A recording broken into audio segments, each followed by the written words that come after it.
Okay, so in the meanwhile, Ashley, I need to have you make another Arcana check, please.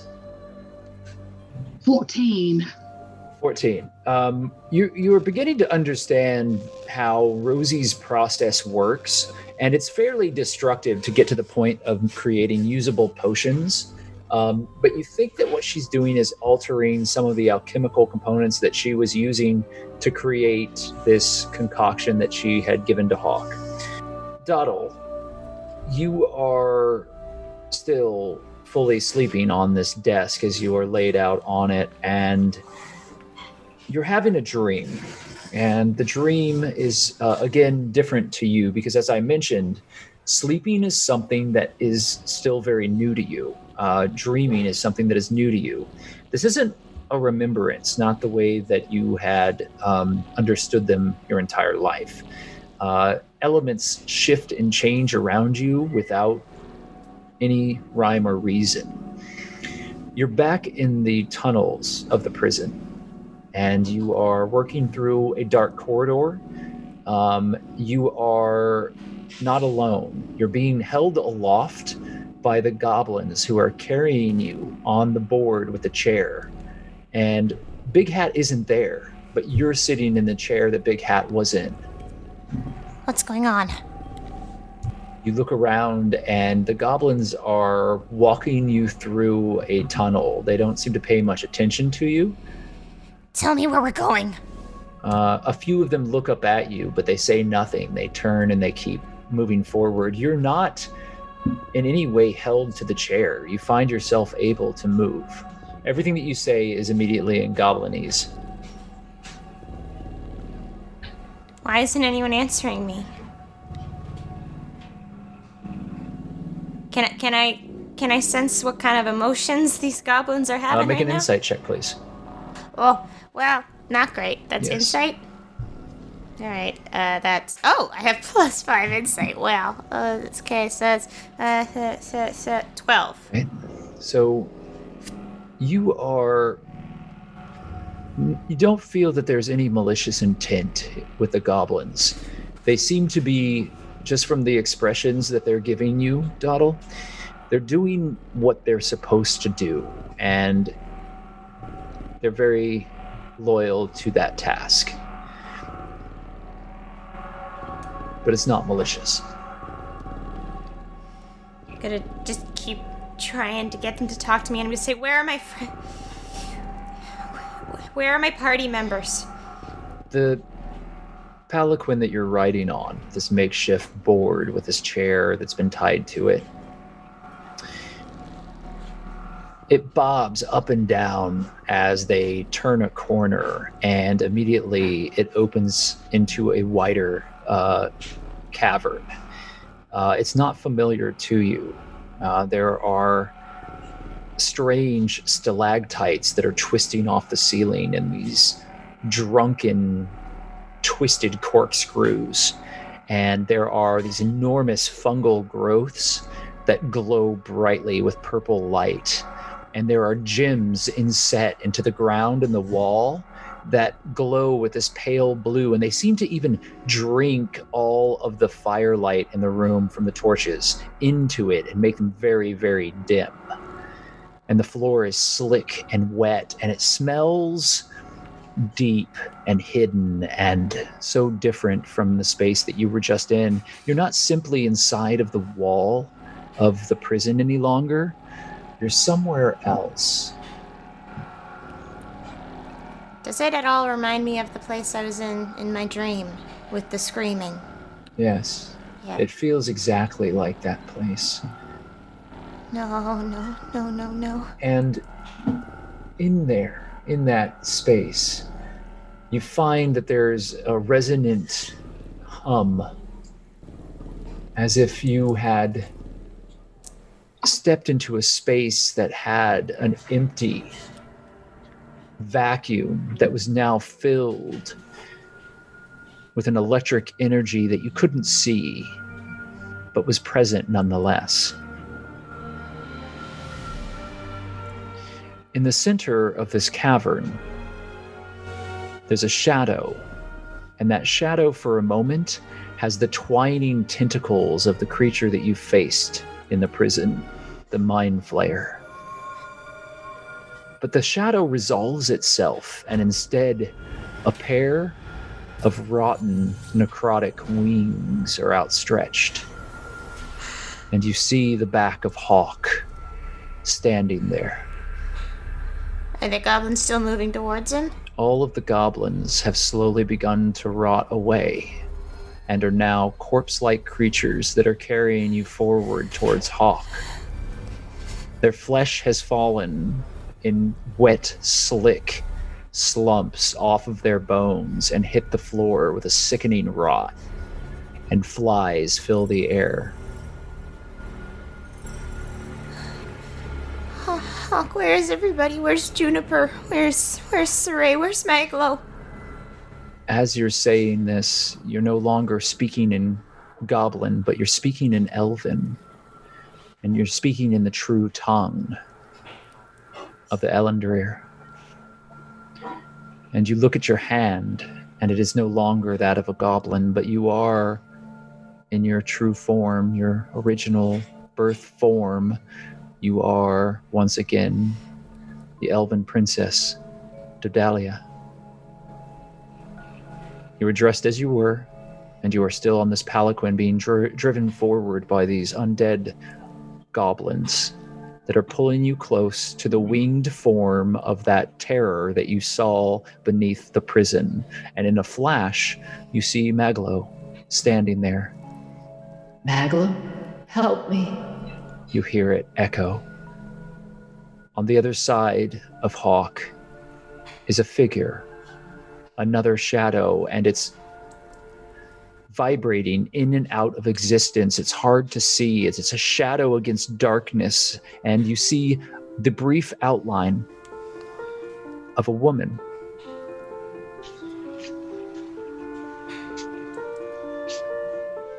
MacLeod, describe your sister, Willow.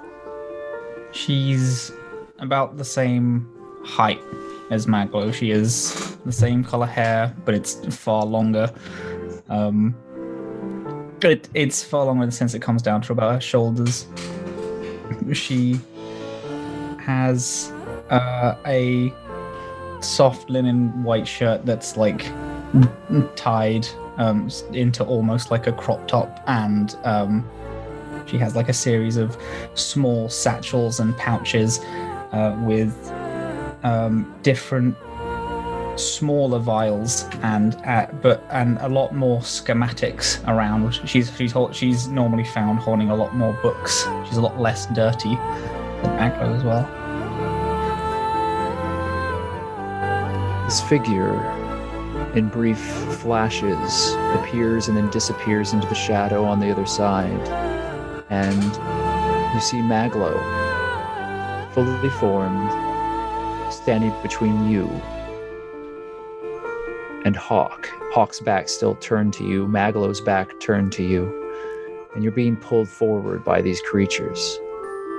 June is all of a sudden standing next to you, trying to grab onto you, trying to hold you, trying to pull you off of this palanquin as you're being pulled forward. What do you do? Juniper! And I'm gonna reach for her. In a moment, the palanquin topples forward. You lose sight of Hawk. And then all of you are back where you began, inside the prison.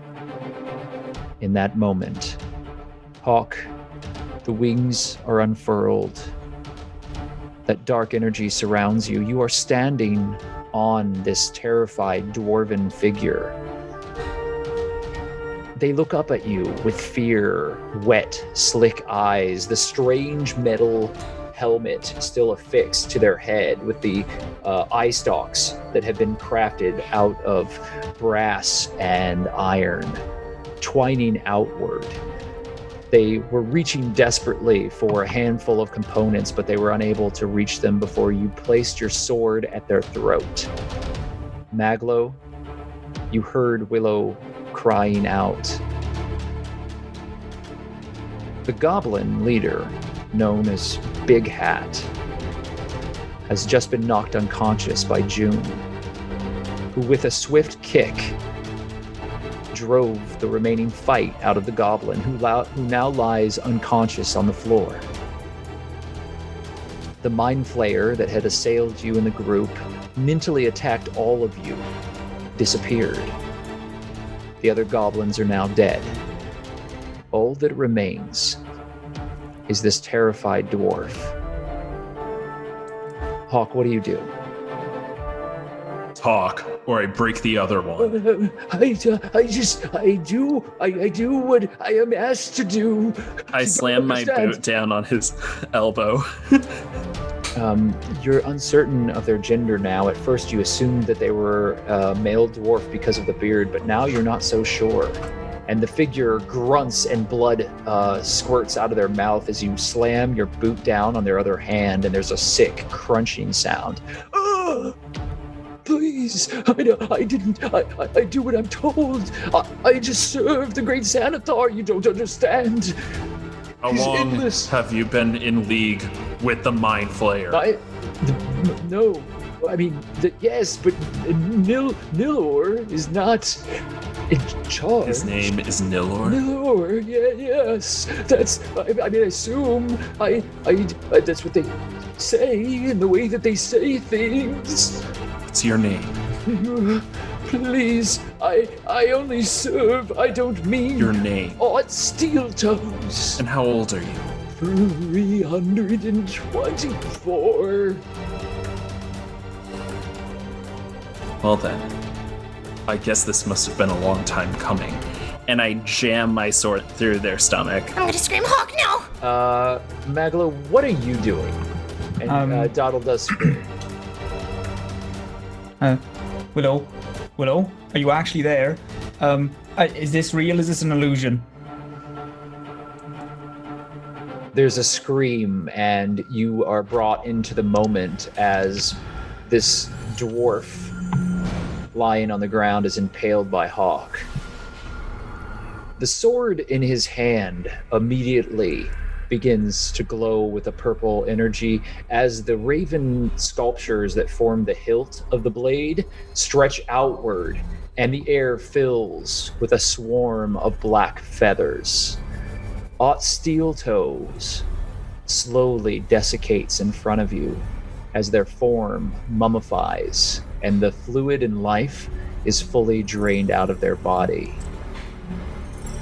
They turn to dust and crumble, their eyes never changing from the look of horror that was last placed upon them.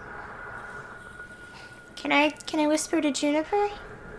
Is it Juniper? I don't know what's going on, but that's not Hawk. I just take hold of her hand and shield her as best I can. You're fully aware of everything, Maglo. Whatever that vision was has passed.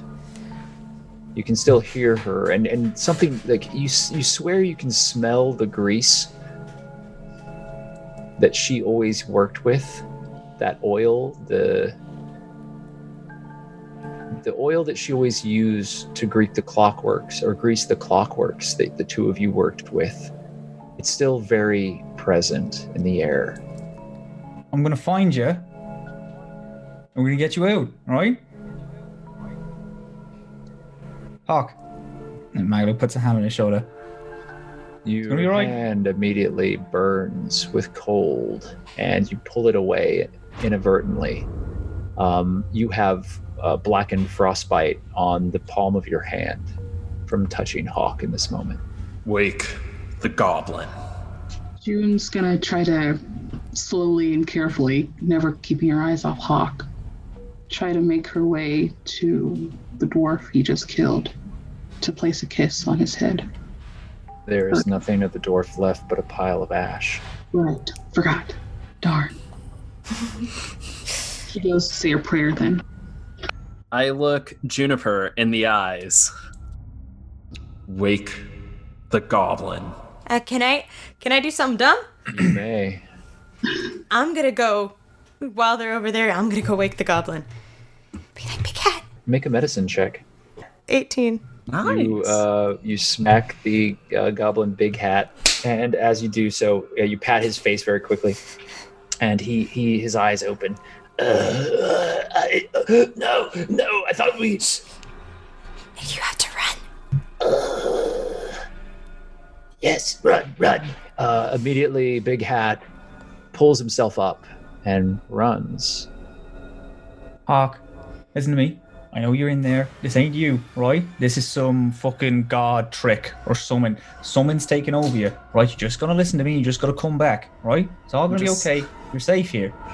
I stare MacLeod dead in the eyes, like with my weird pools of darkness eyes. The goblin is going to deliver a message for us. The goblin is currently running down a corridor away from all of you. Get it. I don't know who you are, but we are not on the same team, bud.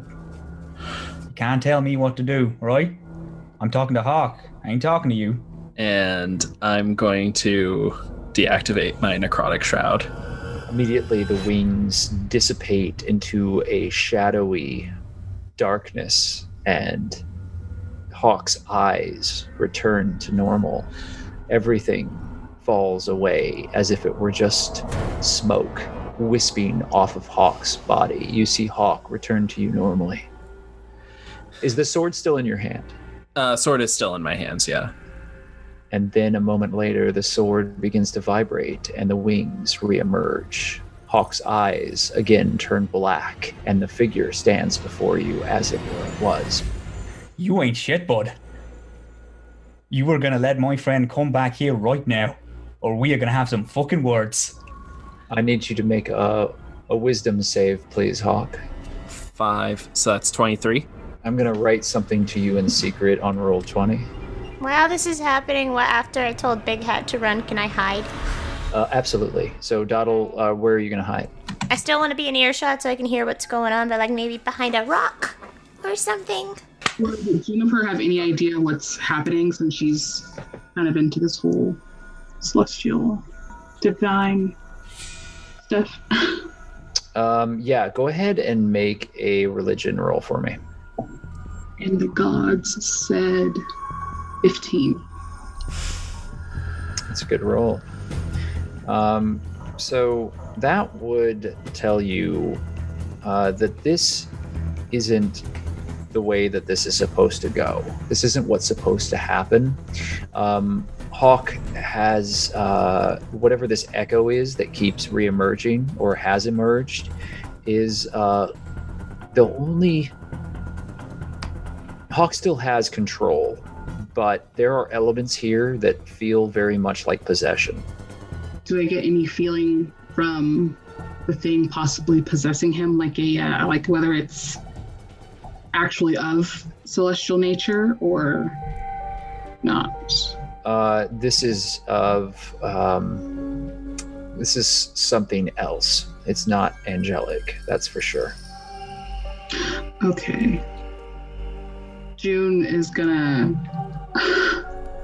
I'm gonna look at him while he's staring MacLeod in the face, and I'm gonna just... What the hell have you done, you crazy son of a bitch? And she's just gonna go back to praying and hope that works for their soul. Okay, so you're gonna actually put a prayer on this? Nothing actually magical. No, just more of like, well, hope you did some good deeds, dude. Okay, make another religion roll. Let's just see how you do. Let's see. 7. Yeah, you do intone the prayer, and you think it might have fallen on deaf ears. Doddle, you're hiding. Hawk, you're standing there. MacLeod, you're trying to convince him otherwise, and the goblin has escaped down the corridor. What is everybody doing at this point? Is the goblin, like the elderly goblin that was opening the portal, still there? You have not seen that goblin, no. And in fact, you remember you were in a different room than the portal. Oh, yeah. Yeah, you were in the corridor still. Most of that fight took place outside of that room. It wasn't too far off, but it was still not in that chamber. Yeah, so I wouldn't have seen that one. Okay. Yeah, you don't know if that goblin's still there or not. I am Hawk, MacLeod. No. You're mostly Hawk. But someone's there pulling some string. Just one, but just enough to make someone go down. MacLeod, this is what I really look like. That's fine, mate. You can look like whatever you want. But I know that when you looked at me, and you went back to you, and then your wings burst back out, I know that wasn't your decision. That was someone else's. And I'm talking to them. You better let my fucking friend go, or I'm gonna kill myself. I'm gonna fucking find you. I'm gonna kill you. If the matron wants me to have my wings out, then she'll make me have my wings out. False gods. She isn't a false god. That's not what they tell me. She isn't. All right, now we should get out of here. And Hawk's gonna try and drop his Necrotic Shroud again. It drops, and this time, without an opponent within range of you, that cold hunger remains, but the wings disappear. And that empty feeling echoes throughout you. Listen, we should just get out of here, okay? Dottle, you're back on the palanquin. You're on the chair. You're being dragged forward by the undead goblins again. Am I a goblin or am I an elf at this You're point? a goblin. Okay. And they're pulling you through the corridors inside of the prison. Only now those corridors are even darker than they were before. And you hear the dripping of water somewhere off in the distance. And you hear voices. I don't want to do this anymore. I don't want to sleep anymore. No, I can't believe they eluded us. I will find that creature and get to the bottom of this. The Watchful Order will be very interested to hear that there's such power here within our walls. Stern Ward, you will need to find them. And you're just in the darkness now, Dottle. You're alone. And you just hear these voices from somewhere. They're echoing through as if they were above you. Track this creature for the watchful eyes, the watchful ones. The Magists will want to know everything. If what I sense is true, we will have great need. Yes, it has been so long. I want to wake up. And it's as if there was another voice, but you can't hear it on the other side of the conversation. Can you imagine? High Elven Mythal here. And then you wake. Your eyes open and you're on the table, and there's a bubbling potion right in front of you. And inadvertently, Dottle, the last thing that you said, you say out loud as you shoot forward. And June, you're right next to Dottle, and there's a look of fear. I want to wake up. Dottle? Dottle, look at me. Look at me, Dottle. It's me, June. Dottle? It was just a bad dream, okay? Just a bad dream. Is that going to happen every time? How many times has it happened? A lot. I haven't had a lot of good ones yet. There's been a couple where there's somebody that looks like me, but they're not me, and I'm not me, and I just want to be me again, and I want to be back home, but I don't know who else wants to be there with me. Can I hug you and hold you? It's okay, it's okay. I'm here. I'll be here, okay? We'll figure this out. Okay? Figure out what's going on and make the bad dreams stop, okay? I wanna push away and be like, Juniper, I don't mean any disrespect, but I don't know who you are.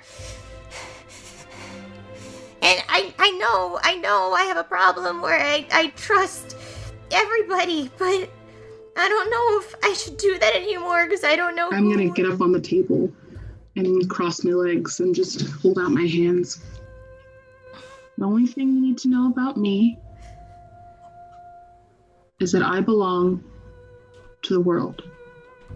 You give me love, I give it back. You give me trust, I give it back. We are one and the same. But if I disagree with you, then you'll fight back? I wouldn't fight over a disagreement.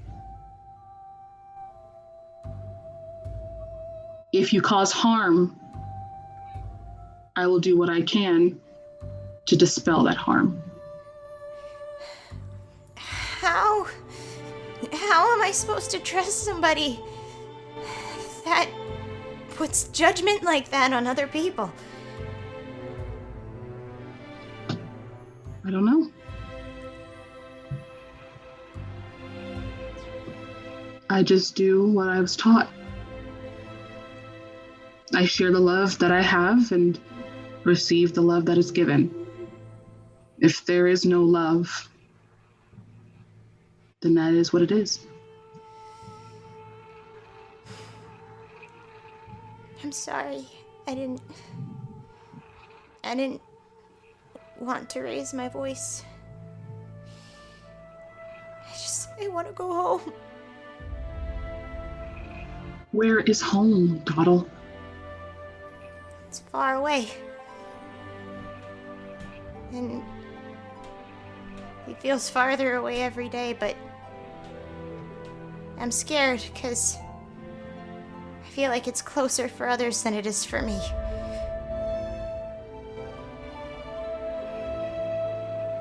You've put a lot of trust in me, so I'll make you a promise.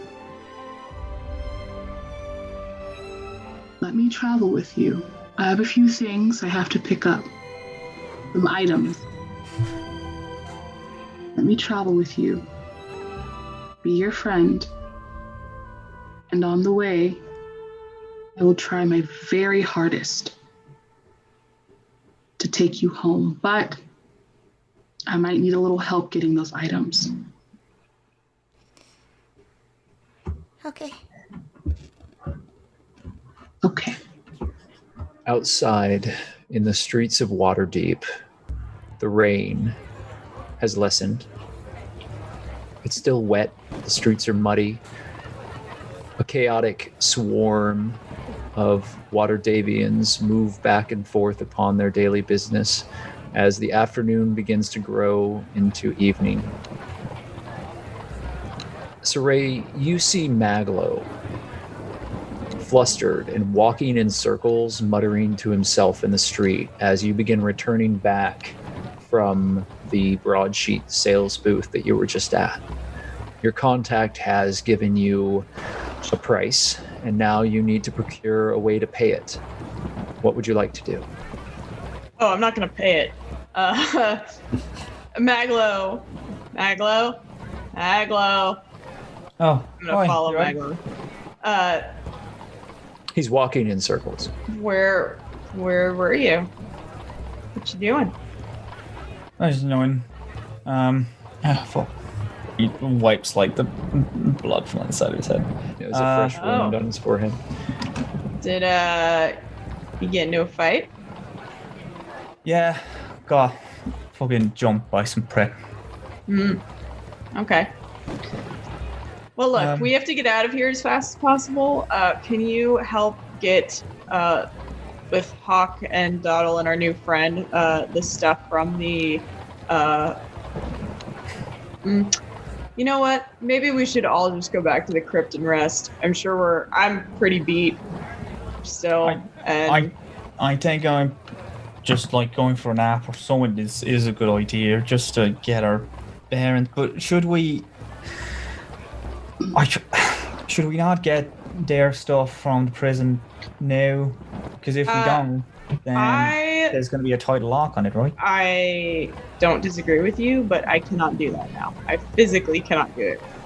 I have to make a plan. And I have this map, and I pull out this map. I have this map of the jailhouse and all of the specific areas in it. So we need to go back. We need to rest. We need to make a plan. Okay, sure. Okay. Whatever you want, Captain. And then first thing in the morning, I'll go and get the stuff from the jail. If you could collect all of our stuff out of there, get the box to Rosee, and sell the box to Rosee, I think is our best bet. Yes, ma'am. All right, let's gather then. Absolutely. After you. I'm gonna head back to Rosee's. Okay, so the two of you walk back to Rosee's. On the outside of the very colorful tent, you see that Bone Splitter is standing guard, and he nods to each of you and grunts as you enter into the space. Bone Splitter.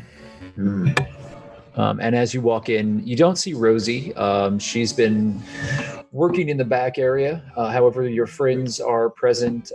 Juniper is currently comforting Dawdle. Can I have a little cup of water?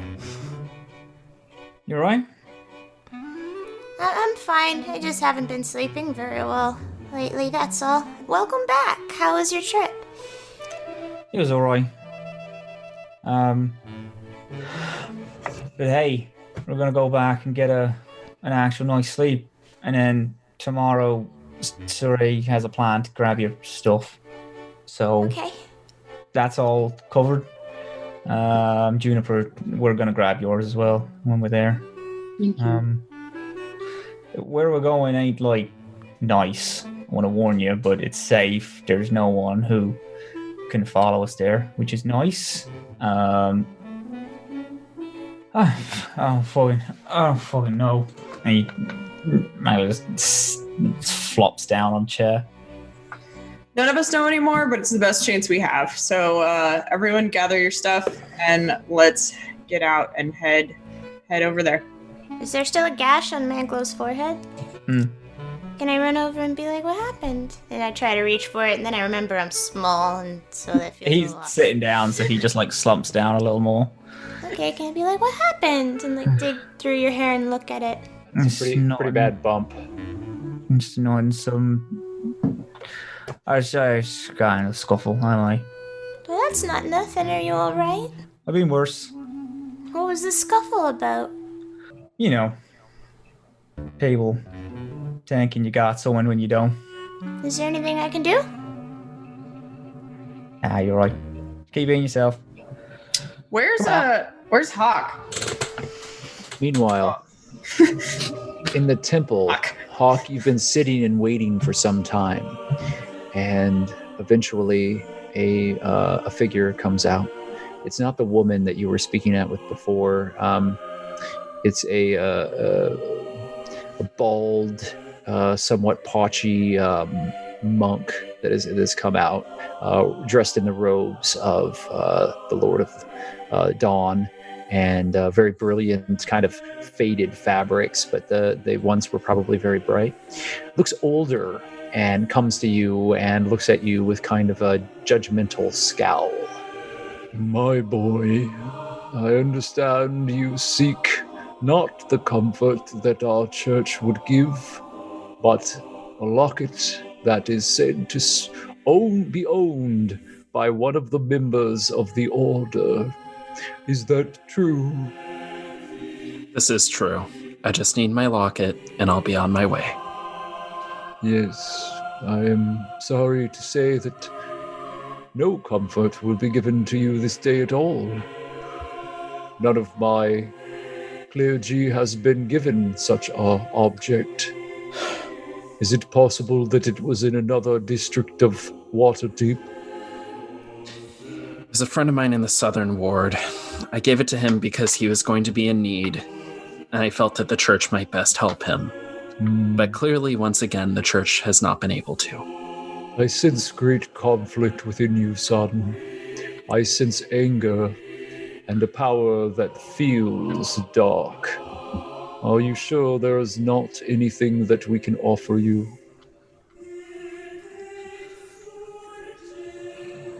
I'm quite fine, thank you. Go with the Lord's light, then. Thank you, Father, but I won't be needing it. And he gets up and leaves. As he gets to the door... You slam the angst in his face?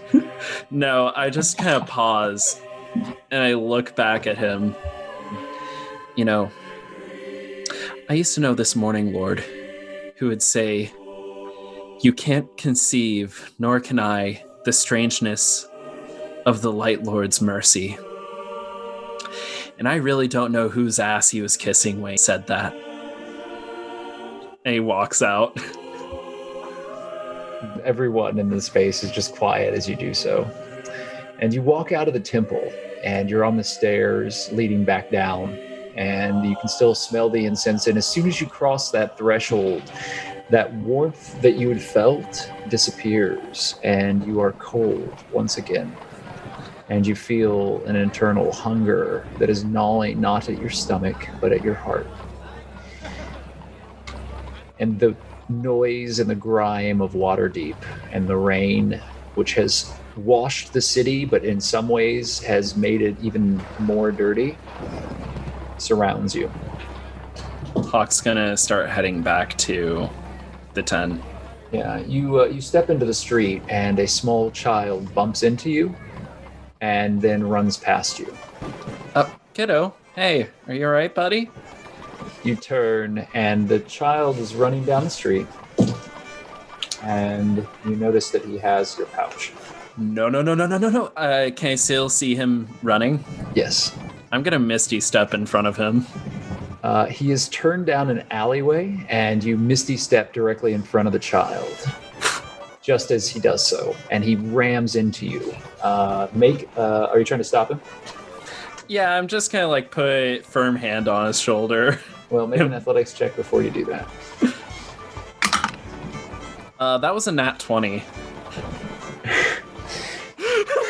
Shit. Hawk versus children, undefeatable. Okay, so immediately he turns and runs past you, and you reach out and you grab onto his shoulder and you pick him up off the ground. And you're holding him in this alley. I just kind of get on one knee. I put my hand out.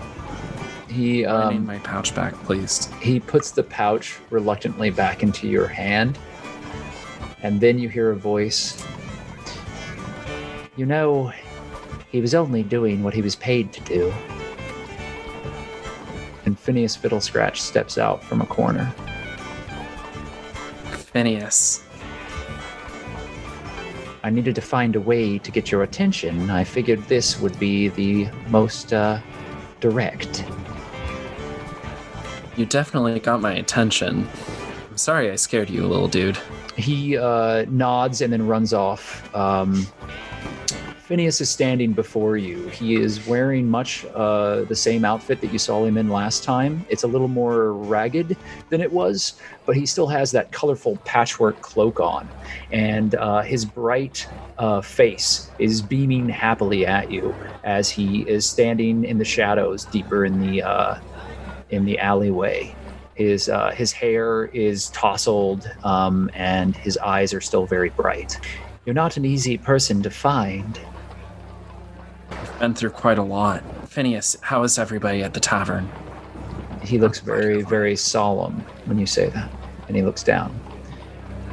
I'm afraid they didn't have the same amount of luck that I've always been blessed with, and he smiles.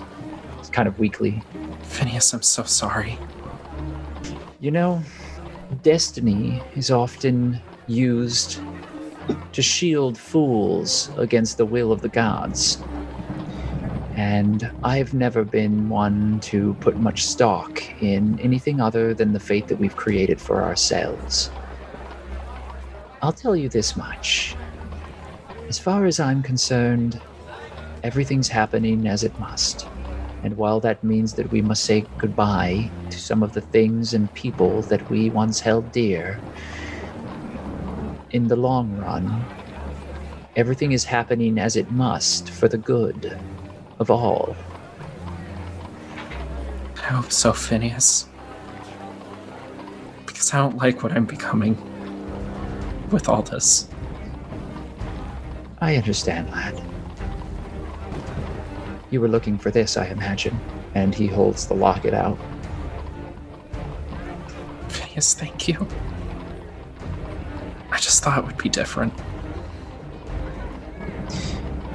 I imagine all within your group thought that it would be different.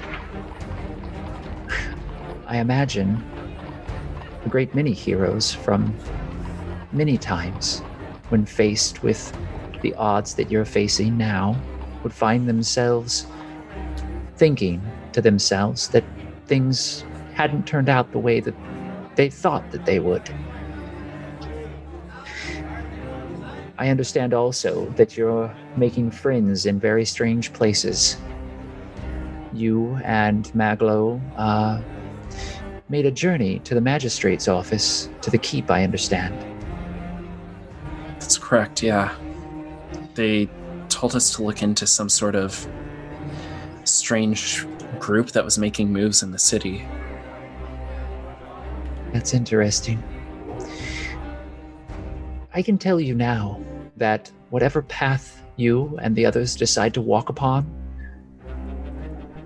you're at a crossroads.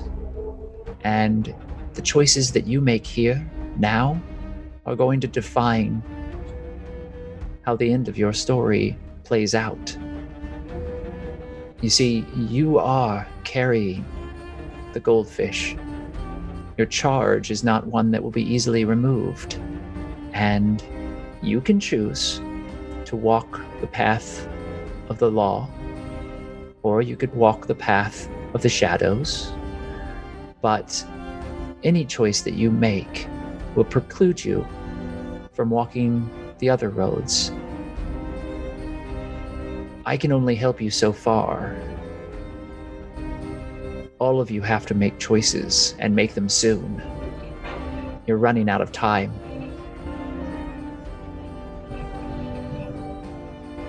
I understand. Are you going to be okay through this? I'm always okay. Call it a curse. And he winks, and he kind of turns to walk away. If you need me again, you know where to find me. And he disappears around a corner. Wait, but I don't know where to find you. Do you follow him around the corner? I try to. You turn around. Phineas, what do you mean? And he's gone. I just hold my locket and I flip it open and I look at the picture of my sister. Everything is as you had left it. I shut it closed and I head back to the tents. You head back, and it's an uneventful, quiet walk through the drizzle, and you make your way, and the first thing that you see is the colorful tent top of glimmer sparks with gems, and then you see the glowering form of the enormous half-orc, and he steps aside as you pass through. I just hold up the locket real quick for everybody. Phineas is alive. What? Oh, fuck. He gave this to me. Is the kid alive? What about everybody else? He was the only one that made it out. Or at least that's what he told me. I don't know about the kid, but there's a lot of choices we can make right now, but whatever choice we make now is going to be the one that follows us until the end. Well, we've decided that we are gonna head back to the crypt, rest, get this. Tomorrow, I'm going to try and get the stuff out of the jail for Dottle and our new friend here, and then we're gonna leave the city. That's definitely one choice. I have an idea. Listen, I'm not going to do anything without everybody's approval on this, but we have something that the Xanathars need not want, need, and they're willing to go to any lengths to get it, right? So what if we sat down with them? Are you suggesting that we be diplomatic with... What are the Xanathar again? They're gangsters, right? They're gangsters, Yes. they're criminals. They are gangsters that are being managed by mind flayers. No. The Mind Flayer is not the one in charge. Xanathar is the one in charge. There's still mind flayers working for them. And if there's mind flayers working for them, then there's something worse up top. Because something worse up top is the only way that mind flayers are going... That's true. No, that is true. And I hate them just as much as you do, but... But if we sit down in a room and talk to them, they're just going to kill us. And take it. No. Somewhere public where they can't make an open move against us. We sit down with them and we make a deal. But we've been warned about this. We said that if they're gonna take it and kill us anyway. That was one of the first things that Phil Scratch told us about. And Hawk, when I didn't understand what the box was and I tried to place it somewhere, I tried to place it very close to somewhere public and that didn't stop them. True, but the box wasn't what had the spell on it. Do we have the device that dwarf was using? Yeah. I don't want to make deals with criminals. I don't either. All right, so... But I feel like there's something even bigger going on. Hawk's right. It's going to be difficult to move forward if there's a dagger in our back. So why don't we turn around? Why don't we go back at them? They're not going to expect us to go on the offensive. It's fucking wild, but if we can't get out of it, the only way we're going to slow them down is if when they catch us, when we run to them first. I agree with MacLeod. Yeah, I agree that it is absolute insanity, and I'm not sure if it'll work, but I know the kind of person that I would like to be, and it's not someone that walks into a town, ensures the end of many lives, and then leaves. I'd rather do something good. You, Hawk, MacLeod, and the rest. If you want to do this, you need a plan. You can't just go in guns blazing. There has to be a plan. And they're the enemy, but they're not. I just don't want recklessness and senseless death. So we gotta figure this out. Maybe there's an in-between. We don't go after their leaders, but we can...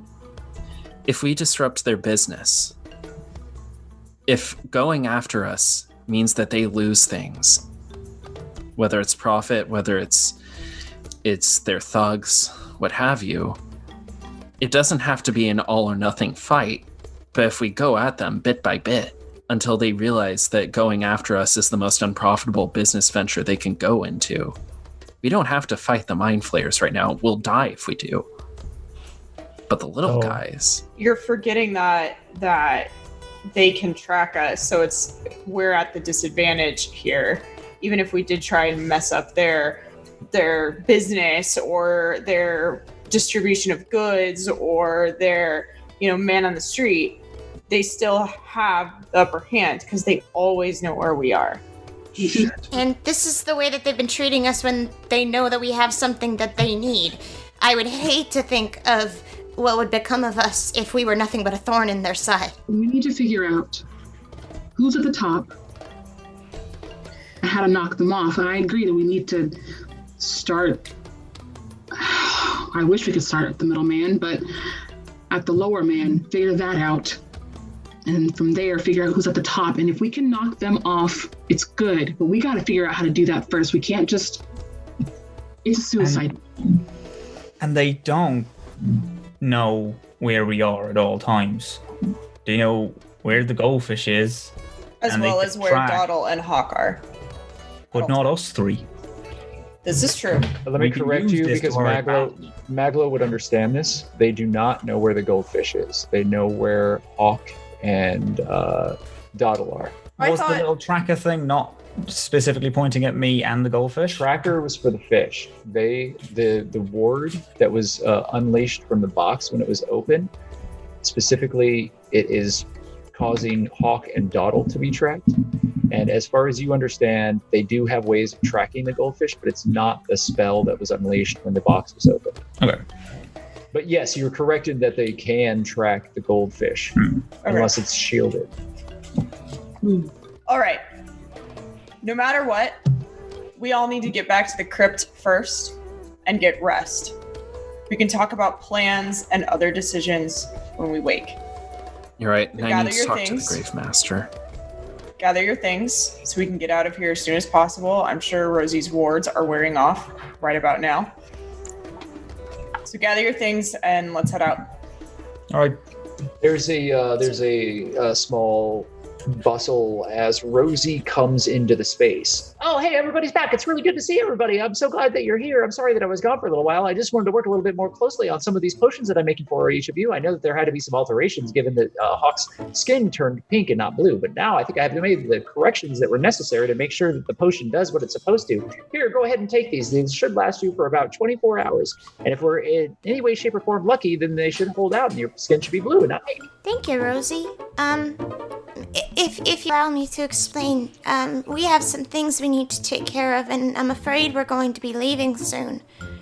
But is there a place with a pen and paper so that I may write you one of the first of many letters I'd like to send to you? Oh, of course, yes. I expect you to have those letters completed, and all you have to do is put them into this box right here. I'll give you a box, and then you can send them into the box, and the box will send them to me, and then I'll make sure to be able to get them, and we don't have to deal with the post office. That'll be messy. Why even do that? We have magical artifice.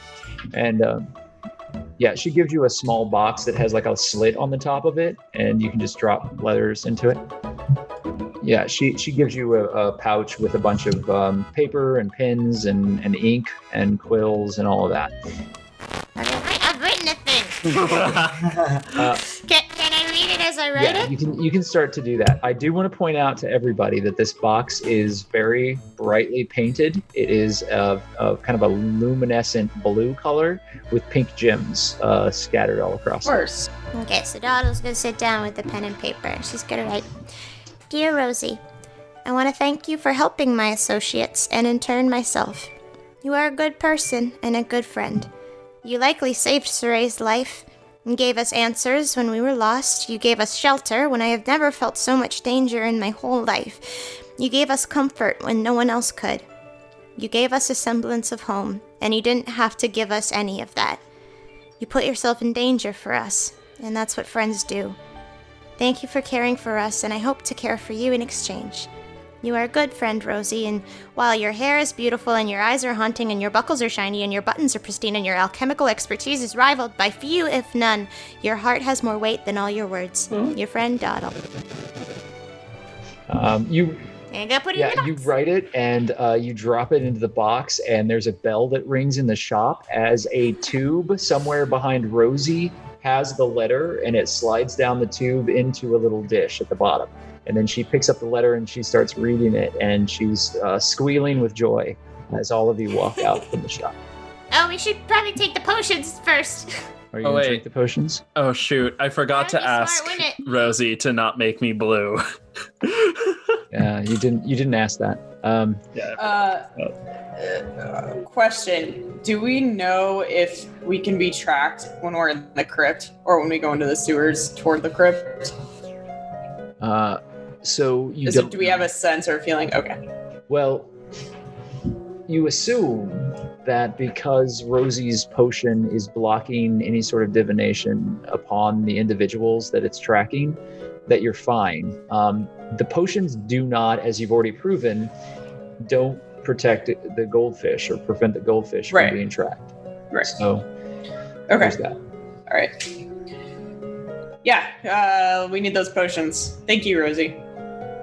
Oh, thank you. Hi, Rosee. By chance, I just realized something, but if these potions are made to not track us, yeah, I'd stand out pretty much pretty hard if I looked blue. Would it be possible to have some sort of other potion that can make me look like I have a normal skin tone? Maybe I my completely hair could be understand. blue. I understand. No. You didn't ask before, and I already made the potion, so this one's definitely going to make you blue. But in the future, when I make you any other potions, I can definitely try to do that. By the way, this is a beautifully written letter, Dottle, and I'm really impressed and touched. And I find that your penmanship is very interesting. This has a certain slant to it that reminds me of certain Elvish writing that I haven't seen in quite some time. Oh, thank you. That means a lot to me, Rosee. I'm very glad that my words have made you feel joy, and I hope to continue this trend. You know, I'm something of an expert when it comes to calligraphy, and I wonder where you exactly learned how to write this way. It certainly doesn't seem like any sort of writing that a goblin would know, or how they would know how to do that, or where they would probably learn how to do the slant this way. A goblin didn't teach me how to write, Rosee. An elf did. She looks fascinated. I mean, actually, Hawk, if you're blue, that means, or, you know, any other color, presuming that these potions are just going to constantly be changing your skin color, you're actually probably going to be harder to recognize. I'm just saying. That's true. I probably look like one of those, what are they called? Genasi. What? I don't know what they are, but they tend to be either blue or red or so. I don't know about them. People who are like kind of made with elements and stuff. So, Where are they from? They're fayish creatures, so they come from many different planes. What does their hair look like? their hair can look like the elements themselves. You have like it's like fire. You got water. It's a bit like water. It's great. They're beautiful people. Yeah, it's cool. Do they have any sort of powers, or? I'm sorry, I got sidetracked. I'll be quiet now. So, who do Dottle and Hawk? Do you take your potions? Hawk takes his potion, right? Go ahead and make a Constitution check here. Oh my god. It's 15 plus. That's a 17. Okay. That's 10. Okay. So neither of you feel anything other than this wave of euphoria that washes across you, and then this tickly, bubbly feeling in the back of your neck, and you feel lightheaded for a brief moment, and then you regain your senses as Hawk, your skin turns blue.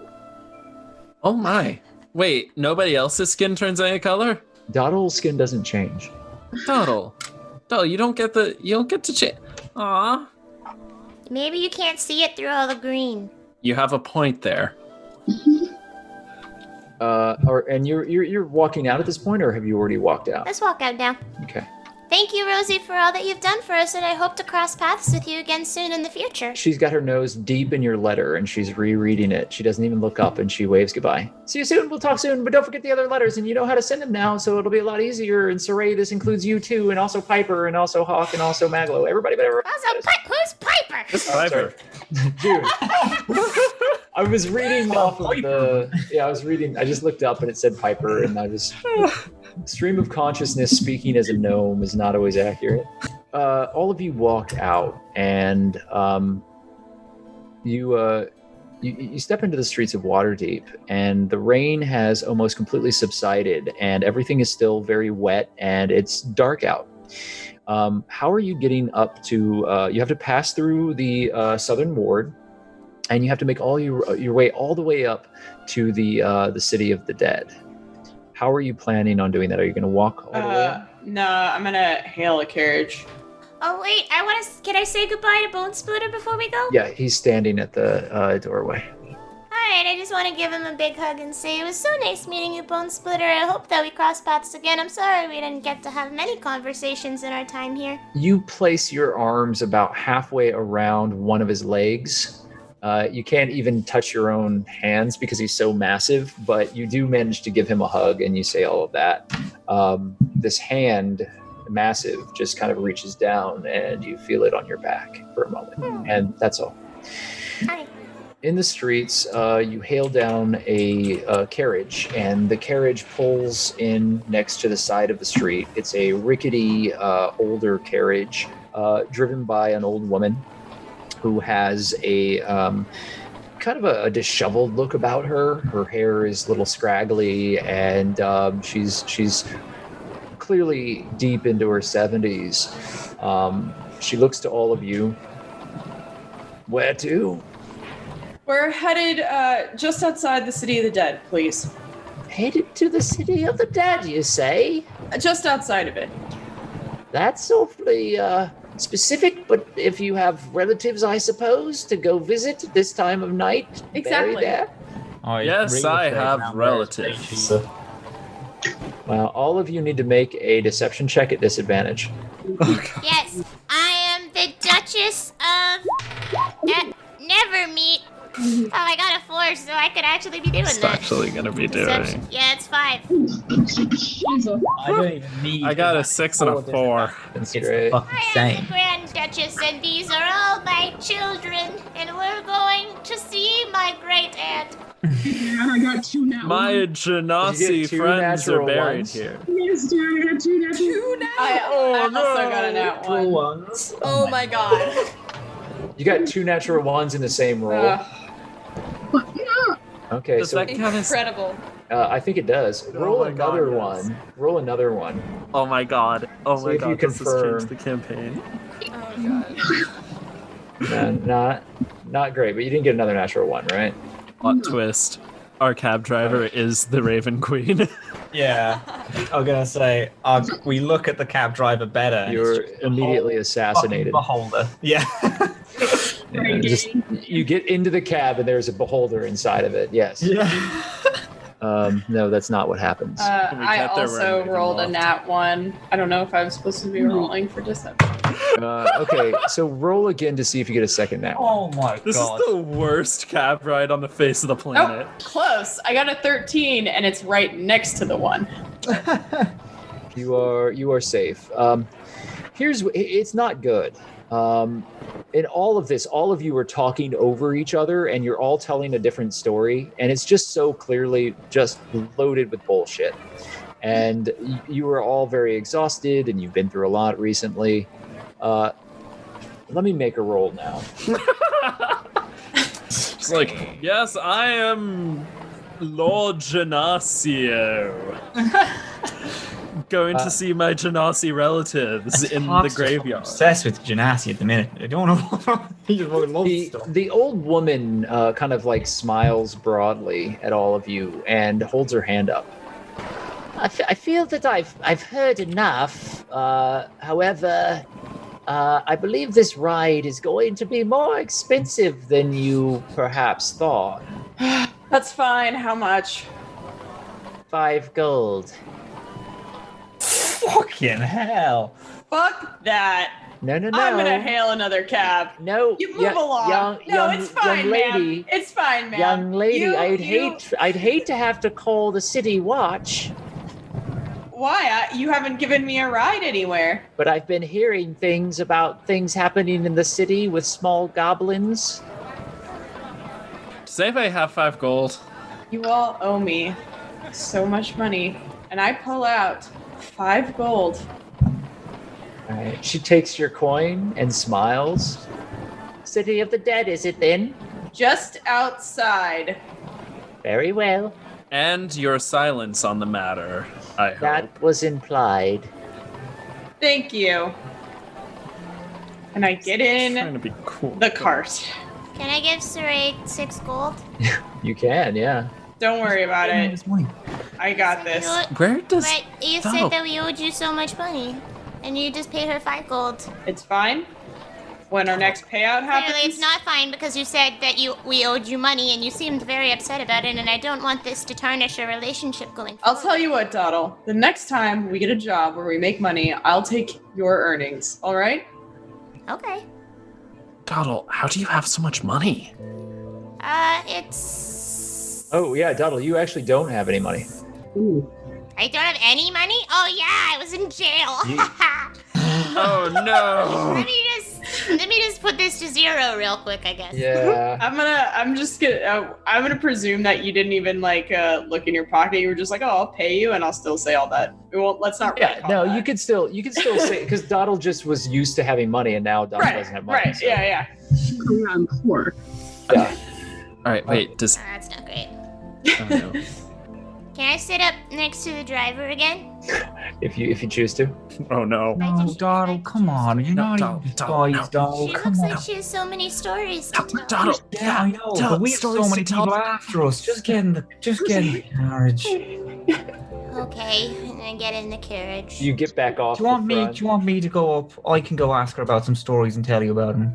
No, but I mean, you guys could tell me some stories.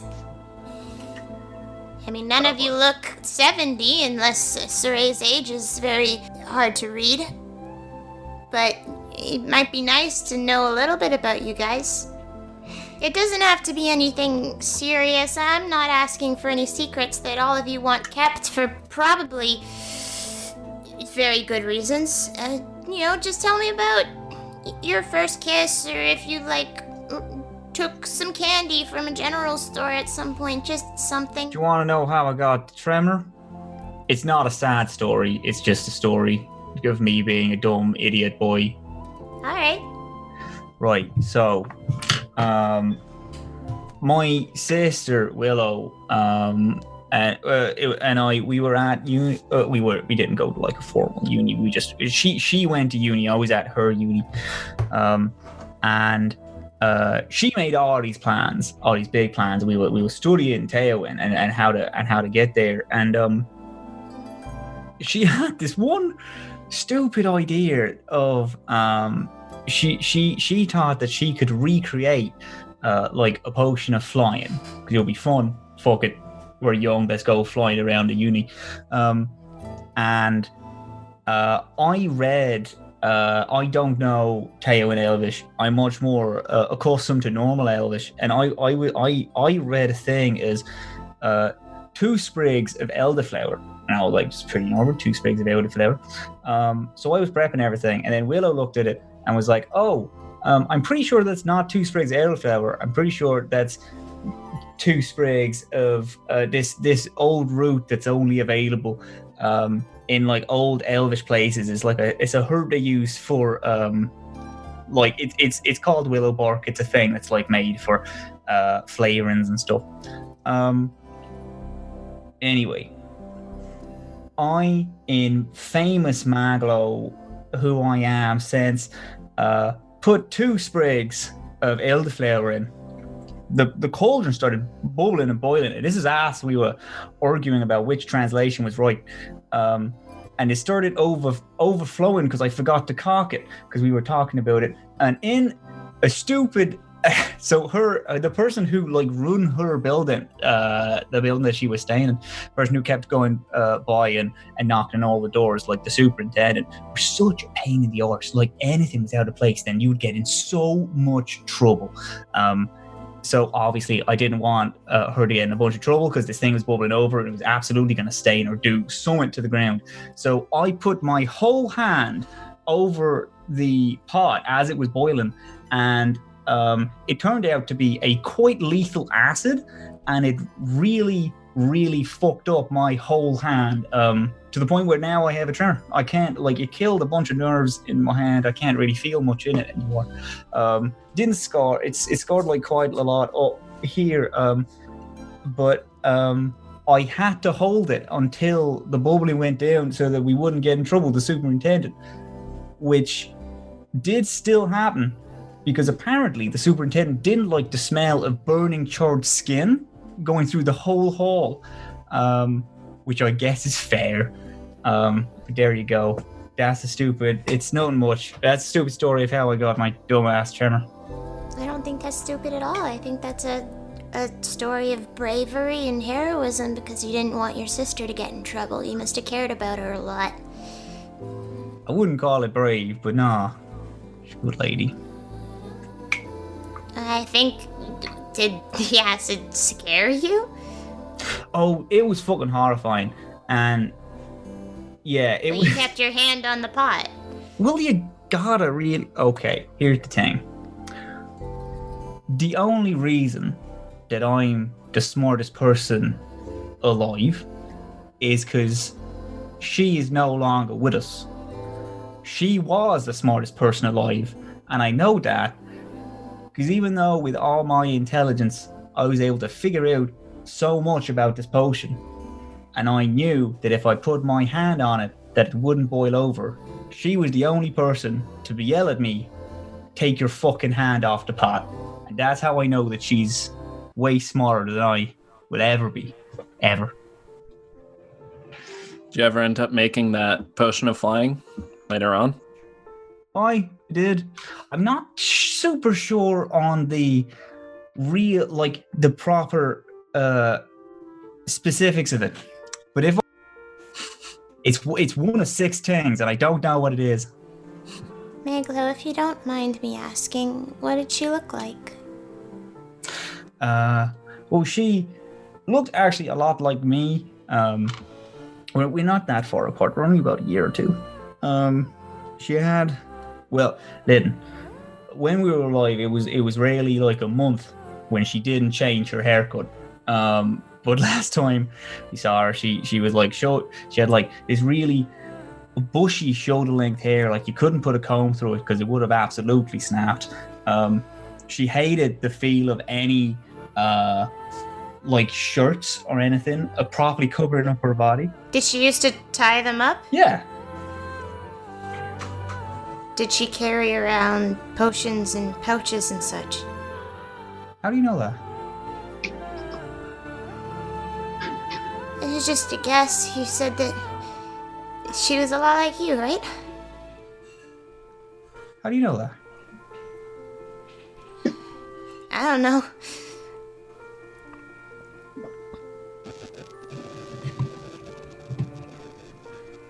How do you know what my sister looks like, doll? I saw her in a dream. Are you angry? I don't know what she did, but she's hidden a lot of people's dreams lately. Smart woman. You're a smart woman. I miss her so fucking much. Can I put my little hand on his knee if he's across from me in the carriage? You do that. I like grabs her hand and squeezes it real tight. I'm not gonna say anything for the rest of the ride, presumably. It's quiet, and the carriage, rickety as it is, rocks very quietly as it moves through the streets of Waterdeep. All the way through the southern ward, deeper into the city. And it comes to a stop on the outside of the City of the Dead, a massive mausoleum graveyard that sprawls the size of an entire district where the dead are put to rest within this enormous city.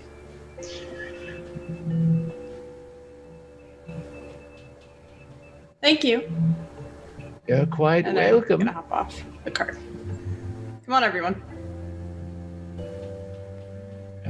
The older woman just kind of nods to all of you and whips her carriage off as it drives off down the street, blending into the flow of traffic there and disappearing. Everyone is standing on the corner, and these iron gates lie before you. They stretch out to the south and the north, and a number of streets start to divert around the side. Saray, you know where you can enter safely into the sewers. Yep. So that you can guide yourself to the Grave Master's catacomb. Follow me. Be on the lookout. Try to be inconspicuous. Yes, ma'am. I'm gonna start leading everyone there. Did my little nap count as a short rest or a long rest? Short rest. Okay. Yep, I'm sorry. Okay. Got a short rest in.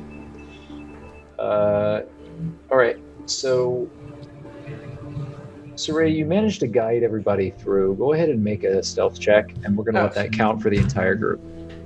I also have my my cloak on. Then you can roll with an advantage. Oh, cool. Okay. And it's stealth. Yes. 12. Not the best. Not the best, but it'll do. You don't think that you were perfect in concealing everyone. It's too large of a group, but you do manage to lead them down to the sewer. And everyone climbs into the now very full and wet sewer systems, which are overrun with rainwater. It's not disgusting. It's fairly fresh water, but it is creating very difficult circumstances to travel through. You make your way down a series of corridors following the marks that you have trained yourself to be able to find, Saray. And as you guide yourself down this network of underground tunnels and corridors, you eventually make your way to the iron gate that is concealed to a far back, darkened corner. That gateway leads you into the crypt. Perfect. Gonna go in. As you enter, there are 2 trays of food that have been untouched, and Harold, who is sitting in the center of the room with a number of bedrolls that have been ripped apart and an enormous mess that's been made in the center of the chamber. Harold! Give him a big hug. You run forward and hug your chicken, and Harold, she pecks at you angrily as you grab onto her, and she grabs onto some of your clothes and kind of pulls at you. Seems very annoyed at having been left here for so long. I'm so sorry, Harold. I thought you were gone. They told me everybody in the inn was gone, and I thought that you were gone. I'm so happy you're here. I'm so sorry I left you for so long. Oh, right. Yeah, sorry. We always kind of forget. I always fucking forget that we have a fucking chicken in here.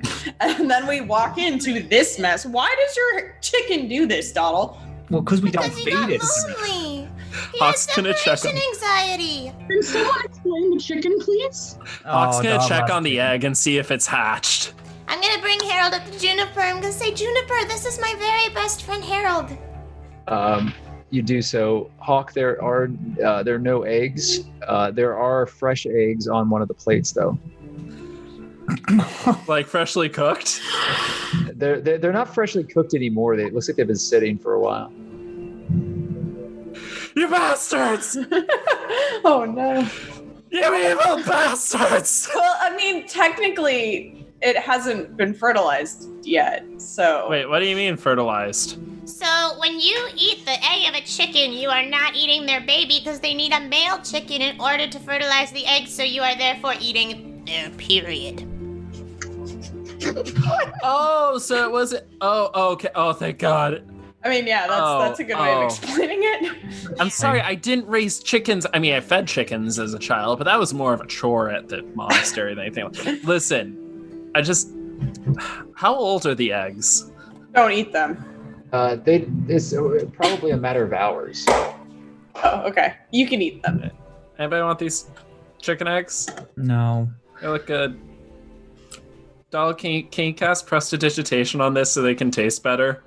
I mean, I suppose so, yeah, and cast prestidigitation on the eggs.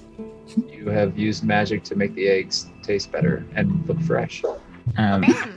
MacLeod walks over to his small bag of gears and starts laying things out and tries to rebuild Busby again. But this time into a slightly different...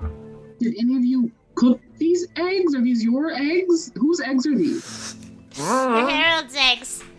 Someone left some eggs. We have someone looking after us, actually, so they would have come down and made them. We didn't make them. Maglo, you have within your pouch the parts that were given to you when you were at the shop. Can I sit down and try to help Maglo?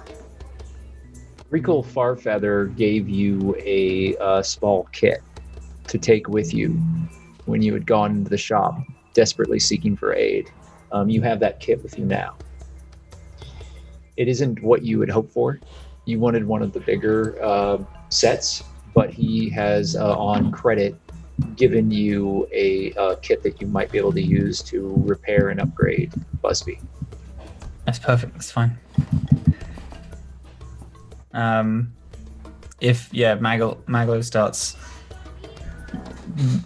putting stuff together after pulling everything out.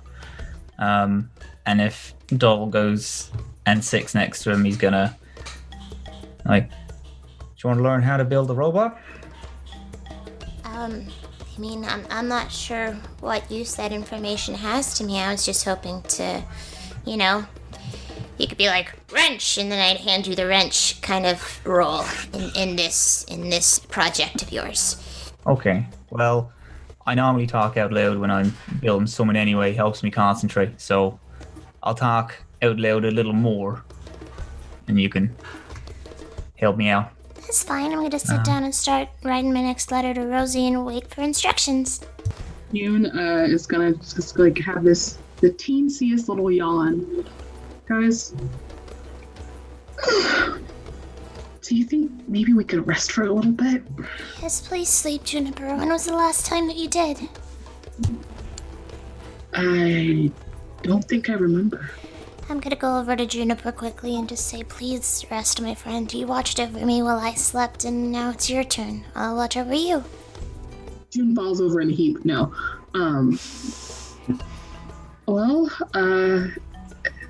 Is there any way for me to sleep, or should I just... In the crypt, you are in a crypt, by the way. There are the bodies, a crypt, as in where the dead are kept. There are a number of inset stone panels that have very old desiccated corpses set within them. It doesn't smell. They're mummified at this point, but there are probably about 16 to 17 bodies in the space. And in the center of the room is a small fire pit that has been constructed, and a number of pieces of furniture that have been placed around, a table, a few chairs, and a number of bedrolls that have been laid out to make a makeshift camp. There's a spiral stone staircase that leads up to a metal grate, a gate that is at the very top of the stairs. Okay. June goes over to those little cots, and she doesn't want to be rude, so she takes off the robe that was given to her and lays it on the floor and lays down for sleep. I'm gonna say, excuse me, Megala. I'm just going to make sure that Juniper's comfortable, and then I'll be back to assist you. That's alright. I got some stuff on my bed. I probably won't be using it. Feel free to give it to her. Okay, I'm gonna go over to the fire, and I'm gonna try and light it with my magic powers. You do so. With a spark of magic, the fire ignites. Okay, and I'm not gonna take Maglo's things. I know that he's just being stubborn and he needs them as much as any other living, breathing, sentient being. And I'm gonna go back and help Maglo. You do so, and after a few hours of resting, a sound from above kind of brings everyone to awareness of the space as the gate and keys are heard above, and the figure of Besmit appears. She is twisted. She has her robes around her and her furs, which are keeping her warm. But underneath the hood of this cloak, you can see her face and the scaled, scarred visage of the figure underneath. Her large eye kind of moves across to all of you curiously, and she silently moves about, picking up the trays and putting a new one down. I'm gonna look to my friends to make sure that this is not a danger to us, to see recognition in their face. She's fine. Alright, I'm gonna go up to her and be like, excuse me, it's a pleasure to meet you. My name's Dawdle. The figure looks to you. You can see that one eye is completely scarred over. You're not sure that she has a second eye, but the first eye is very large and it's bright blue and watery. And her face is twisted and contorted in a strange way. And she looks at you and looks down at you, nods quickly, and then turns and keeps moving. I'm gonna follow her. Has anyone ever told you that you have beautiful eyes? Wait, Besmit. The figure stops and then looks back, first at you, Dawdle, and then over at you, Hawk. I'm sorry to interrupt, but can I speak to Gravemaster Zir at some point? This figure looks back to Dawdle and then back to you and then nods quickly and nervously hurries back up the steps. They seem lovely. Dawdle, you said you wanted to speak to me at some point, right? Yes. All right. I can answer what I can. Are we out of earshot of everybody else? Not at all. Okay. Is there some place perhaps quieter we could go, Hawk? Go into the sewer. Yeah, we can go to the sewer. We can find a corner or something and talk quietly. Or I would appreciate that if it's all right with you. okay. I just would like some answers and clarification. I know that you knew who I was. I would just like to know how and why and what that thing that you became was, because I don't know what's scarier to me, the notion that that was you or that it's not. I knew who you were because I was told to find you. Why? I don't know. I used to look a lot different than I do now. A lot different. And some really bad things happened to me that made me like this. Some of them were choices I made. I'm not going to shy away from that.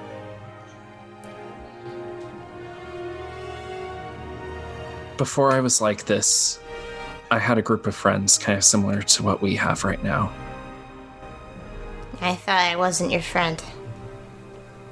Well, they were. They're why I'm very hesitant about using that word anymore. We were part of a group of knights. And we got sent underground. Because apparently some princess went missing. And people were looking everywhere for her for a little bit. My sister and I were there. And instead of finding a lost princess, we found a bunch of what we ran into underground. I don't know how I made it out, but I did. And I can barely remember what happened afterwards, but all I do remember is finding the sword that I have now. And ever since then, the Raven Queen's been able to speak to me in ways that my god can't. And ever since then, I've been like this. And I don't know what happened, but I used to have things like wings, and it wasn't a scary thing. It used to be something that people really liked, but now it's this. Sorry, it's just all the things that are my fault just seem to No, it's not your fault, Toddle. piling up. No, it is. You were there looking for me. That, And that's why your sister's gone, and that's why Toddle, you're like this. you didn't hurt my sister. The Mind Flayers made a choice to hurt us. And they're gonna pay for Can I it. insight check him? Yeah, you can insight check him. Basically, I just want to know, like, if he's bullshitting me, if he actually genuinely believes it wasn't my fault, or if he does. And I got, I think 13? No, I got 17. And that's a 9. That beats my persuasion. My persuasion was +7, so that's a 16 for me. Well, honestly, what is it that Hawk believes? Hawk doesn't hold Doddle accountable. Okay, so then you very much believe that Hawk doesn't hold you accountable. Okay. Maybe that's not how you see it as the truth, but you do not hold the Hawk accountable. Or I mean, Hawk doesn't hold you accountable. I hold Hawk accountable. I mean, I'm not gonna lie. I was halfway worried that I was gonna run into some spoiled brat. But you were not the person that I thought you were going to be. No, I very much might be the person you thought I was going to be, but we're trained from a very young age to give off an impression of empathy and selflessness, because that's who our people expect us to be, but I'm not sure that's who I really am. Wow. I'm trying, but... Hawk, you might not be the only person looking for me right now. I don't fully understand what happened to me. And that's more scary than anything. I don't know who or what did this or why. I have theories, but no evidence of any sort, so it would be beneficial to me if no one but me or you knew. Is Hawk making that face? Yep. Hawk? Yeah. Hawk, does somebody else know? Yeah. Hawk, who else knows? Just MacLeod and Saray. Just MacLeod? And Saray You also mean knows. the man who wants to find Tailwind?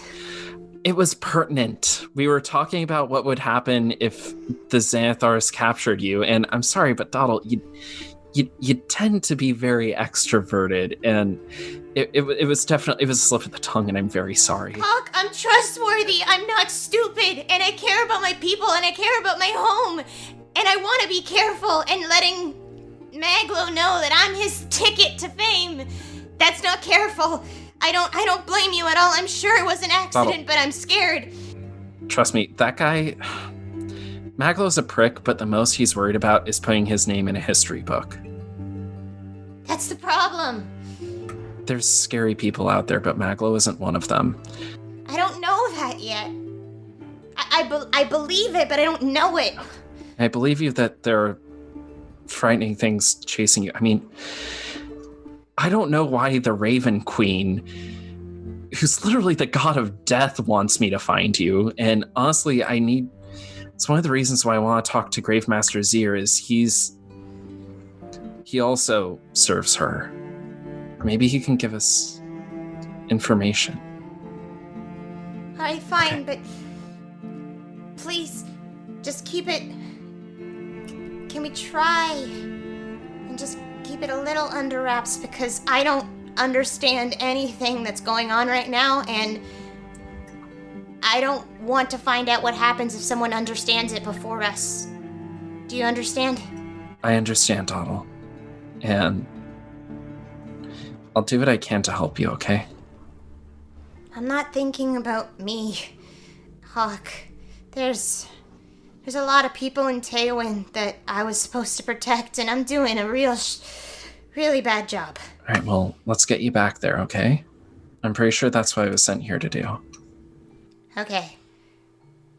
MacLeod really hasn't said anything, so I'm going to continue on as if he doesn't know, because I think he wants me to think he doesn't know. I don't know. Doll, do you want to come with me to Gravemaster Zir and ask about why I'm here? Because that's definitely one of the things I'm going to ask about. Sure. Okay. I'm going to go back inside. Meanwhile, while the crypt is quiet, Saray, what are you doing? And MacLeod, what are you doing? June, what are you doing? As soon as I got in here and it was established that we're safe, the crypt keeper came in and out. Graves Master, you've called him the Crypt Keeper, but it's a little bit. He does look like the Crypt Keeper. Yes, the pretty much Keeper-like vibes. I pretty much just went to my cot and just passed out because I am tired and horrible and tired. So next to your cot are the 2 treasure chests that you have carried throughout the city. 2? Wouldn't I get a second one? Oh, I'm sorry. There's just the one because. No, I mean, if you want to give me 2, I will. It's the same amount. It's a special treasure chest that multiplies. No, it's there is the one treasure chest. There were originally 2 boxes. One was destroyed that had the goldfish inside of it. That's what I was thinking of. There's the one treasure chest that has all of the spell components and the alchemical components within it. Yeah. So that is next to your cot. And you quickly fall asleep. June, what are you up to? June, after waking up, I think I'm going to go ahead and pray to Sylvanas and ask if he can guide me on my next step. Okay, are you casting anything, or is this just a prayer action? Prayer action. Okay, go ahead and roll religion. 20, not natural.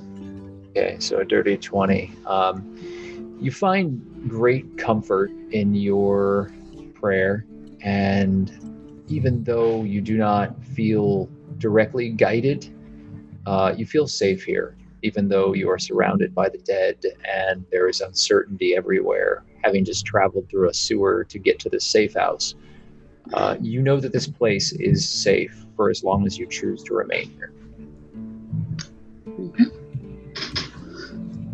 It's intuitive.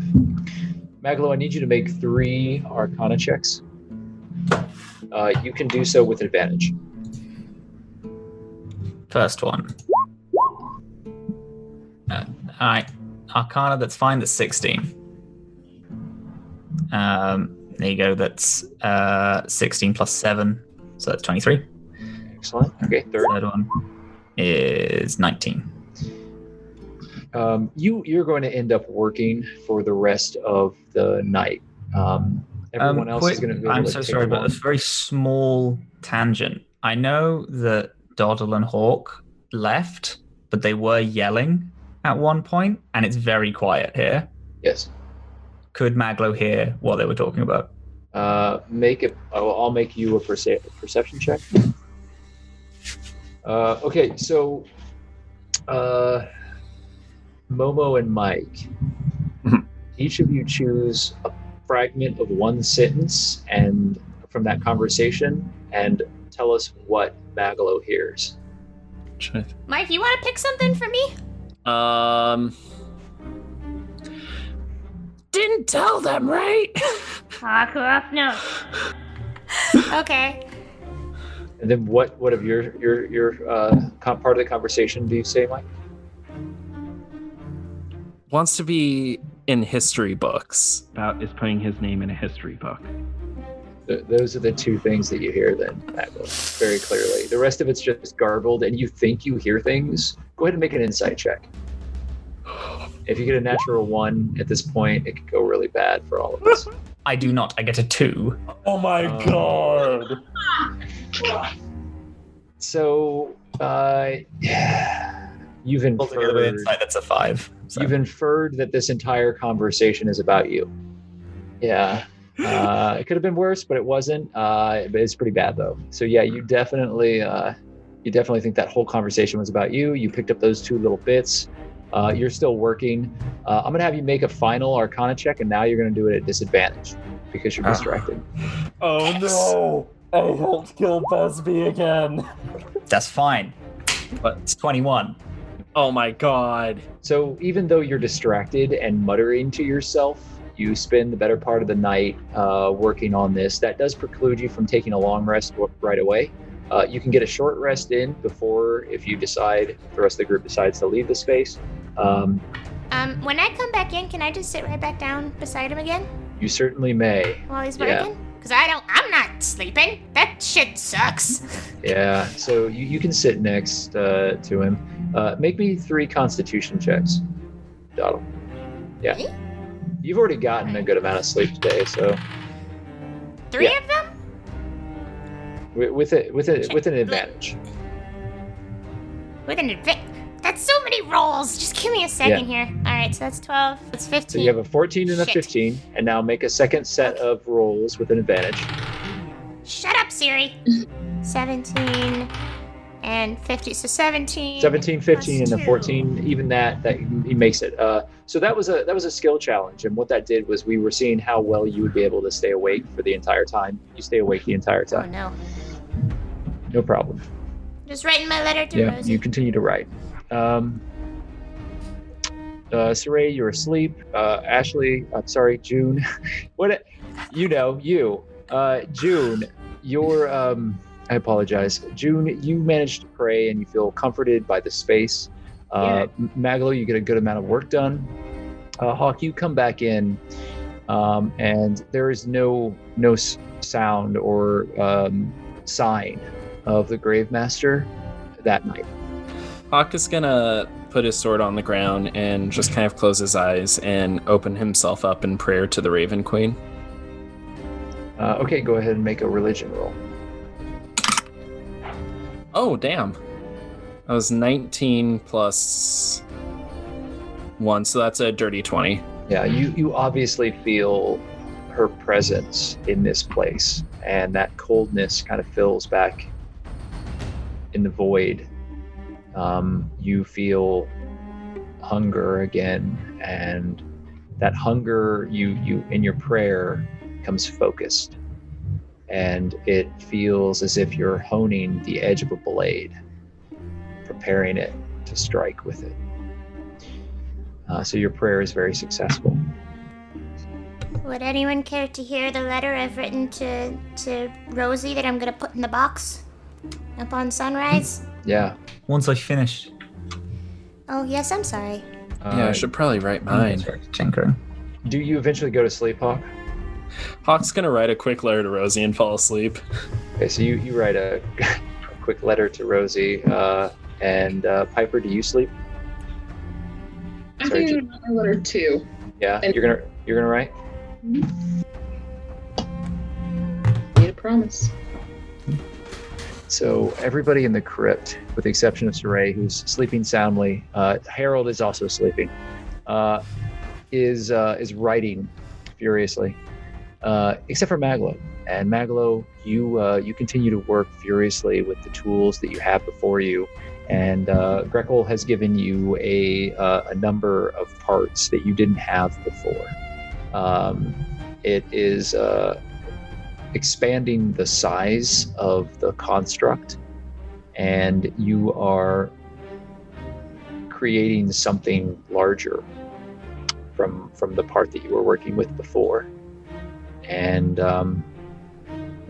there is a lot of work that has gone into it over the course of the night, but finally you put the final pieces of it together, and you have but to put the small yellow gem into the seat of the main power coupler for the device to be able to hopefully ignite Busby and bring it back online.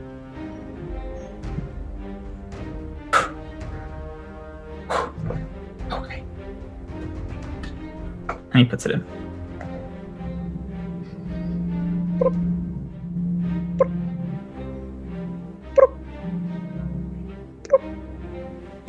And then the brass construct unfurls, spreads its wings, and a small songbird flies up onto your shoulder, hopping.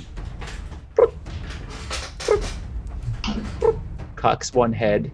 It now has bird-like legs. It looks like a small metal blue jay. Is that still Bugsby? Kill Bugsby.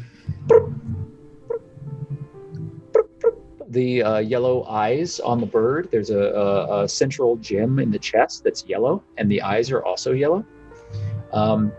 They immediately shift to a blue color and they look at you.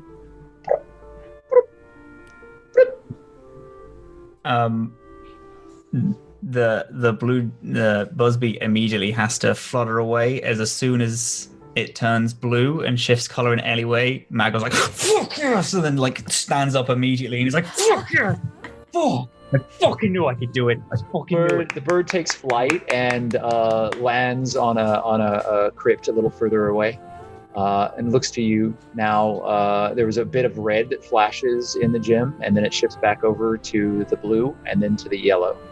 Oh, fuck! Come here! And it hops, kind of confused, looking at you. Its head cocks, jumps onto your shoulder again, and it moves in close to your neck, and it nuzzles you with its head. And MacLeod, like, as softly as he can, rests his head on the top of Busby as well. Oh, thank fuck. I'm just smiling. Well done. Thank you. Oh. Oh. All right. You okay? Yeah. No, I'm good. All right. Let's get on that letter then. You want to hear it? Go on. Oh, fucking hell. Dear Rosee, I'm glad you speak so much. I'm glad I know so much of you. The people I am with I care about, but it's hard to feel secure when there's so much uncertainty with who I care about. We are slowly opening up to each other, and I'm glad. But there must be so much hurt in their hearts I have to work through to get to the center. While their outer layers are hard and dark and sometimes scary, the centers I have found are soft and kind and brave. I hope to find your center, Rosee. I hope to know you, as I hope to know them. Your friend, Dawdle. That was very sweet, Dawdle. Ah! Oh, hi, Juniper. I thought you were asleep. No, I'm awake. Well, good morning. Did you sleep well? I did, thank you. Who else is asleep? Should we go see this, grave keeper? What are they again? Hawk's just kind of laying out on his cot, snoring loudly. Oh, okay. Maybe we should perhaps wait for Hawk. Okay, new rule. We all sleep together. I didn't mean for those words to come out. I didn't mean that. I meant going forward. I feel maybe we should all rest at the same time because, this, I'm not sure if this works scheduling-wise, and I really do like hanging out with all you guys, How about this? Hawks, he's knocked out, I'm still a little tired, and so is Saray, so why don't we all just take a rest? That sounds wonderful. Hawk just kind of like mumbles in his sleeve, he's like, I think we should go to Jerry's shop where they have all the candy. And that's a good idea, Juniper. I will I'll take first watch in case, the grasping eye shows up or anything, and then I'll wake you. Thank you, my friend. MacLeod, you're also exhausted from this effort that you've placed into bringing Busby back online. However, you have been successful, and your construct is back and seems to have the same inexplicable amount of life that it had before. It seems a little confused, but you think that will all resolve itself in time. As the rest of you sleep, Dawdle, you are sitting in this crypt. Your friends, your allies, your companions, all of them sleeping around on the various bedrolls and cots that have been placed out in the space. And the fire has burnt all the way down to the embers. You're wrapped up in a blanket, and you're just watching into the distance. Harold is rolled up next to you, the feathers slowly moving up and down as it breathes. May I relight the fire so my friends can stay warm? Yes. So you stand and you begin relighting the fire. You do so with your magic, and you cast a spell, and you make sure that there's enough fuel in it by gathering up the wood that has been left behind and the coals that Besmit, the strange servant, leaves here in the crypt for all of you. You place them into the fire and you begin stoking it, and it burns brightly. And in a moment, you sense something nearby, and there's a cold chill that runs down your spine, and you hear an echo somewhere within the crypt. MacLeod? That's Willow's voice. Yeah, you recognize it as Willow's voice. MacLeod, are you there? MacLeod, what is happening?